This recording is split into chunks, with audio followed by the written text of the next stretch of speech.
Mamis! Welcome back to my YouTube channel. It's me, Mami Angel Gabotero. Sa araw na ito ay nagpapakain ako ng aking anak. Tara, samahan niyo po ako.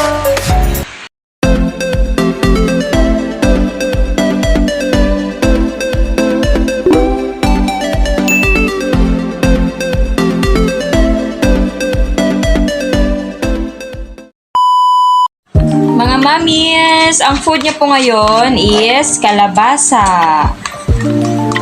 Bago po kayo magpapakain sa baby nyo, dapat po nakahugas po yung kamay nyo. Dahil papakain kayo sa inyong baby. Favorite na po yung smash na kalabasa. Sa isang araw, kalabasa po siya. Morning, lunch, tsaka yung parang evening niya rin po na. Dinner na po na pagkain po. Tapos, kinabukasan, carrots naman. Isang araw yun. Ganun po ako magpakain. Pero depende din po sa inyo, mga mamis, kung paano po yung processing nyo, paano nyo papakainin yung baby nyo. Pero ganun po ako magpakain sa baby ko. Mahilig po talaga siya sa kalabasa. Favorite niya po yan.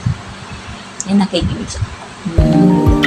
Minsan kapag nagluluto po ako ng sabaw, ilalagay ko rin po yung kalabasa po.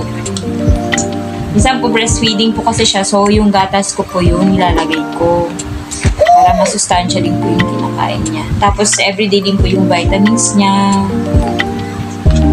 Hello! Hello, madlang people!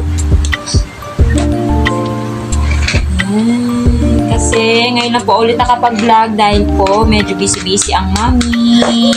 Dahil sa kaninang umaga, sinundo ko yung ate niya sa school. Natid ko po siya, sinatid. Bale yung tatay niya ang magsusundo mamaya. Hapon po kasi yung uwian nila.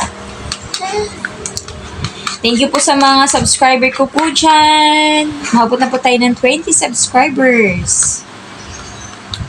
Salamat po.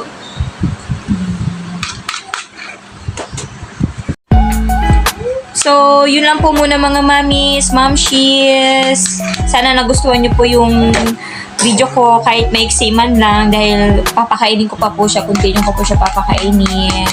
Huwag niyo pong kalimutan mag-like and subscribe po sa YouTube channel ko. Ingat po mga mamis, mamshis. Bye!